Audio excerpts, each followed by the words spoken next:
Hello friends, എല്ലാവർക്കും നമസ്കാരം. നമ്മുടെ ചാനലിലേക്ക് എല്ലാവർക്കും സ്വാഗതം. അപ്പോൾ ഇന്ന് നമുക്ക് വളരെ പെട്ടെന്നൊരു കൂൺ കറി എങ്ങനെ തയ്യാറാക്കുന്നതെന്ന് നോക്കിയാലോ. ആദ്യം തന്നെ ഒരു ചട്ടി വെച്ച് കൊടുക്കാം. അതൊന്ന് ചൂടാകുമ്പോൾ അതിലേക്ക് വെളിച്ചെണ്ണ ഒഴിച്ചിട്ട് അരിഞ്ഞു വെച്ചിരിക്കുന്ന വെളുത്തുള്ളി ഇഞ്ചിയും കൂടി ചേർത്തൊന്ന് മൂപ്പിച്ചെടുക്കാം. വെളുത്തുള്ളി ഇഞ്ചി ഇന്ന് കളറ് മാറി വരുമ്പം നമുക്കതിലേക്ക് ചെറിയുള്ളി അരിഞ്ഞത് ചേർത്ത് കൊടുക്കാം. ഞാനിവിടെ ഒരു 10 ചെറിയുള്ളി ചെറുതാക്കി അരിഞ്ഞ് വെച്ചിട്ടുണ്ട്. അതും കൂടി ചേർത്തിട്ട് നന്നായിട്ടൊന്ന് വഴറ്റിയെടുക്കാം. ചെറിയുള്ളിക്ക് പകരം നിങ്ങൾക്ക് സവാള വേണേലും ചേർക്കാം. സവാളനെ കഴിഞ്ഞ് ടേസ്റ്റ് കൂടുതൽ ചെറിയുള്ളിക്കായിരിക്കും. അതുകൊണ്ട് ചെറിയുള്ളി എടുക്കുന്നതാണ് കുറച്ചുകൂടി നല്ലത്. ഇനി നമുക്കതിലേക്ക് പച്ചമുളക് ചേർത്ത് കൊടുക്കാം. നന്നായിട്ടൊന്ന് വഴറ്റിയെടുക്കാം. കളറൊന്നും മാറി വരണമെന്നില്ല, ഒന്ന് വഴഞ്ഞു വന്നാൽ മതി. ആ ഉള്ളിയൊക്കെ ഒന്ന് വഴഞ്ഞു വന്നാൽ മതി.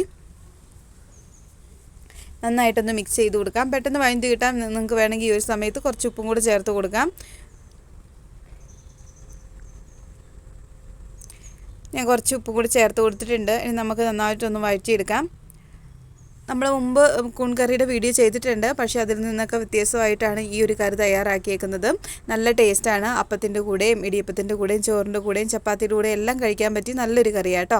ഇനി നമുക്കതിലേക്ക് മസാലപ്പൊടിയായിട്ട് 1/4 ടീസ്പൂൺ മഞ്ഞൾപ്പൊടി, 1 ടേബിൾ സ്പൂൺ മല്ലിപ്പൊടി, 1/2 ടീസ്പൂൺ കാശ്മീരി മുളക് പൊടിയും കൂടി ചേർത്ത് കൊടുത്തിട്ടുണ്ട്. ഇനി ആ പൊടിയുടെയൊക്കെ പച്ചമണം മാറുന്നോടം വരെ നമ്മൾ നന്നായിട്ടൊന്ന് ഇതുപോലെ ഒന്ന് വഴറ്റി കൊടുക്കാം. നന്നായിട്ട് ആ ഒരു പൊടിയുടെയൊക്കെ പച്ചമണം മാറണം കേട്ടോ. തീ ഒരിക്കലും കൂട്ടി വെക്കരുത്, പെട്ടെന്ന് കരിഞ്ഞു പോകും. ലോ ടു മീഡിയം ഫ്ലെയിമിൽ വെച്ചിട്ട് വേണം തയ്യാറാക്കി എടുക്കാൻ. അപ്പോൾ ഇവിടെ പൊടിയുടെയൊക്കെ പച്ചമണമൊക്കെ ഒന്ന് മാറി വരുന്നുണ്ട്. ഈ ഒരു സമയത്ത് നമുക്കതിലേക്ക് ഒരു ചെറിയ തക്കാളി അരിഞ്ഞതും കൂടി ചേർത്ത് കൊടുക്കാം. ചെറിയ തക്കാളിയാണ് ഞാൻ ചേർത്ത് കൊടുത്തേക്കുന്നത് കേട്ടോ.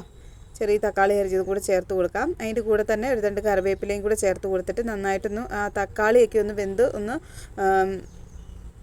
അലുത്ത് വരാൻ വേണ്ടി വെയിറ്റ് ചെയ്യണം. വെള്ളമൊന്നും ഒഴിച്ചു കൊടുക്കണ്ട. ഇങ്ങനെ തന്നെ അടച്ച് വെച്ചിട്ട് നമുക്ക് തക്കാളി ഒന്ന് കുക്ക് ചെയ്യാൻ വേണ്ടി വെയിറ്റ് ചെയ്യാം. ആ ഒരു സമയത്ത് നമുക്ക് ഇതിലേക്ക് വേണ്ട തേങ്ങയൊന്ന് വറുത്തെടുക്കണം. അതിനുവേണ്ടി ഒരു പാൻ വെച്ച് കൊടുക്കുക. അതിലേക്ക് കുറച്ച് തേങ്ങയും ചെറിയുള്ളി, ഒരു 2 ചെറിയുള്ളി അരിഞ്ഞതും 2-3 ചെറിയ വെളുത്തുള്ളിയും കൂടി ചേർത്ത് കൊടുക്കുന്നുണ്ട്. അതും കൂടി ചേർത്തിട്ട് നന്നായിട്ടൊന്ന് ഫ്രൈ ചെയ്തെടുക്കണം. നമ്മൾ വറുത്തരച്ച് വെക്കുകയല്ലേ തേങ്ങയൊക്കെ കറിക്ക്, അതുപോലെ തന്നെ ഒന്ന് ഫ്രൈ ചെയ്തെടുക്കാം. ഇനി അതിലേക്ക് കുറച്ച് പെരുംജീരകം ചേർത്ത് കൊടുത്തിട്ടുണ്ട്. നിങ്ങൾക്കതിന് പകരം ചെറിയ ജീരകം ഉണ്ടെങ്കിൽ അതായാലും ചേർത്ത് കൊടുത്താൽ മതി. നമുക്കിതിൻ്റെ കളറൊക്കെ മാറി വരുന്നോടം വരെ ഇതുപോലെ ഒന്ന് ഫ്രൈ ചെയ്തെടുക്കാം. അപ്പോൾ നമ്മുടെ തേങ്ങയുടെ കളറൊക്കെ ഇവിടെ മാറി ഫ്രൈ ആയിട്ട് വന്നിട്ടുണ്ട്. ഞാൻ അതിലേക്ക് കുറച്ച് ഇറച്ചി മസാല ചേർത്ത് കൊടുത്തിട്ടുണ്ട്. നിങ്ങൾക്ക് അതിന് പകരം ചിക്കൻ മസാല ചേർത്ത് കൊടുക്കാം. ഞാനിവിടെ മീറ്റ് മസാലയാണ് ചേർത്ത് കൊടുത്തേക്കുന്നത്. അതും കൂടി ചേർത്തിട്ട് ആ ഒരു പൊടിയുടെ പച്ചമണം മാറുന്നോടം വരെ ഒന്ന് ഇതുപോലെ ഒന്ന് ഇളക്കി കൊടുക്കാം.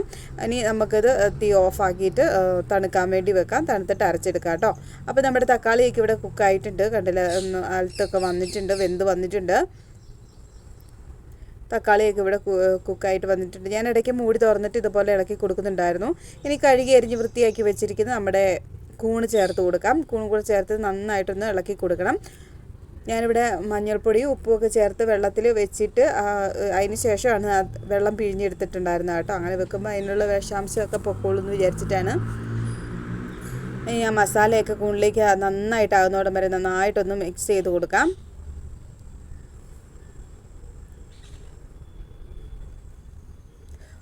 കൂണ് ഇച്ചിരി വലുതാക്കി മുറിച്ചെടുക്കുകയാണെങ്കിൽ നമ്മൾ പിഴിഞ്ഞെടുക്കുമ്പോൾ പൊട്ടിപ്പോകാതിരിക്കും കേട്ടോ.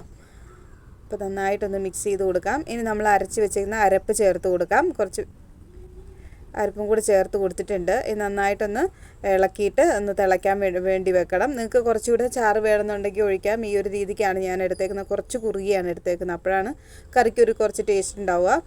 അപ്പോൾ ഒന്ന് തിളയ്ക്കാനായിട്ട് വെക്കാം. അപ്പോൾ നമ്മുടെ കറിയൊക്കെ ഇവിടെ തിളച്ച് വന്നിട്ടുണ്ട്. കണ്ടില്ലേ, നല്ല സൂപ്പറായിട്ട് വന്നിട്ടുണ്ട്. എണ്ണയൊക്കെ തെളിഞ്ഞ് വന്നിട്ടുണ്ട്. കടുക് പൊട്ടിച്ച് ഒഴിക്കണം.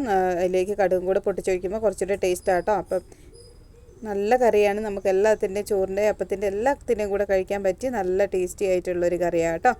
കണ്ടില്ലേ, ഇതാണ് നമ്മുടെ കറിയുടെ ലാസ്റ്റ്. നല്ല ടേസ്റ്റായിട്ട് വന്നിട്ടുണ്ട്. അപ്പോൾ എല്ലാവർക്കും ഇന്നത്തെ ഈ കുഞ്ഞു വീഡിയോ ഇഷ്ടപ്പെട്ടെന്ന് വിചാരിക്കുന്നു.